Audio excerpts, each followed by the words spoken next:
2008లో అత్యంత పెద్ద ఉగ్రదాడి జరిగింది.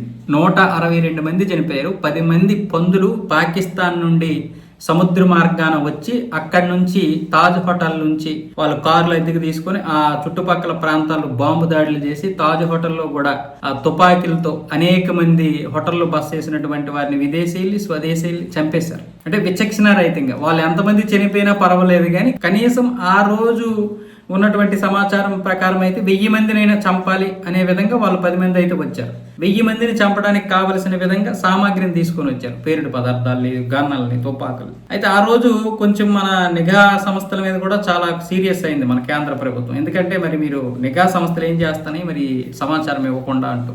ఆ రోజు 2008లో జరిగినటువంటి సంఘటన ఇంచుమించు 17 సంవత్సరాలు అయిపోయింది. ఇప్పటి వరకు మళ్ళీ అలాంటి సంఘటన జరగలేదు. అలాంటి పెద్ద సంఘటన భారత్లో జరగాలి. 2006లో జరిగింది, 1993లో జరిగింది, ఇలా వరుసగా జరుగుతున్నాయి. కానీ మళ్ళీ ఇంత గ్యాప్ వచ్చింది. ముఖ్యంగా ఈ బీజేపీ వచ్చిన తర్వాత ఎక్కడికక్కడ ఈ యొక్క బాంబు దాడులు అడ్డుకుంటుంది అన్న విధంగా మళ్ళీ అలాంటి దాడి జరిగితే కానీ ప్రభుత్వాలు మారవు, భారతదేశానికి కూడా జలకివ్వడం కుదరట్లేదు. కాబట్టి అలాంటి దాడి చేద్దామని ఇప్పుడు లష్కరే తోయిబా, జైషే మహమ్మద్ మొత్తం ఉగ్ర సంస్థలతో పాటు భారతదేశంలో ఉన్నటువంటి ఉగ్రవాదులందరూ కూడా మోకమ్ముడిగా ఒక పెద్ద ప్లాన్ చేయాలని చూశారు. దానికి డానిష్ అనేవాడు, వాడికి ఒక పేరు కాదు 5-10 పేర్లు ఉన్నాయి. ఆ డానిష్ అనేవాడు ఒక లీడర్గా ఉన్నాడు అనమాట. వీడిని వేరే హ్యాండ్లర్స్ ఏమొచ్చేసి వీడిని కంట్రోల్ చేస్తూ ఉంటారు. వీడు ఇక్కడ లీడర్గా ఉన్నాడు, టీమ్ లీడర్. ఈ డానిష్ అనేవాడు మొత్తం దేశంలో ఉన్నటువంటి 8 మంది ఉగ్రవాదుల్ని రెడీ చేశాడు. ఆ విధంగా రెడీ చేస్తూ ఒక 15 మంది పూర్తిగా సమకూరిన తర్వాత పేలుడు పదార్థాలతోని, గన్నలతోని మళ్ళీ 26/11 దాడులు ఏవైతే ఉన్నాయి 2008లో జరిగినటువంటి దాడులు, ఆ విధంగా చేద్దాం అనుకుంటే ఢిల్లీ ప్రత్యేక పోలీసు విభాగం వారు పూర్తిగా ఆ యొక్క కుట్రని ఛేదించి వాళ్ళని అరెస్ట్ చేసి పూర్తిగా ఇప్పుడైతే జైల్లో పెట్టడం జరిగింది.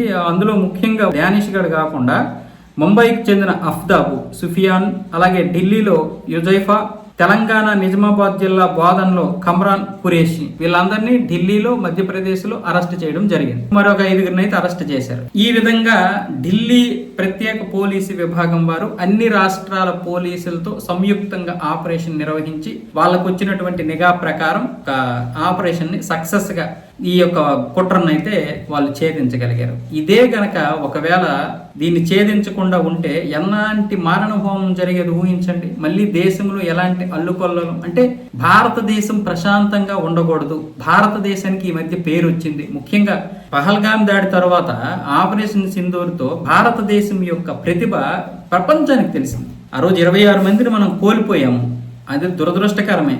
కానీ పాకిస్తాన్ వేసినటువంటి ఎత్తుగడ ఏదైతే ఉందో, ఈ యొక్క పహల్గామ్ దాడితో భారతదేశం కుదేలైపోయింది, ఆ ఉగ్రదాడిని కూడా ఆపుకోలేకపోయింది అనే ఒక ఏదో ఊహించింది భారతదేశానికి తీవ్ర నష్టం జరుగుతుందని. కానీ అది రివర్స్ అయిపోయి భారతదేశం యొక్క పవర్ ఏంటో ప్రపంచానికి తెలిసింది. పైగా ఇప్పుడు ఆర్థికంగా కూడా జీడిపిలో 4వ స్థానంకి వచ్చింది యుద్ధం జరుగుతున్నప్పుడే.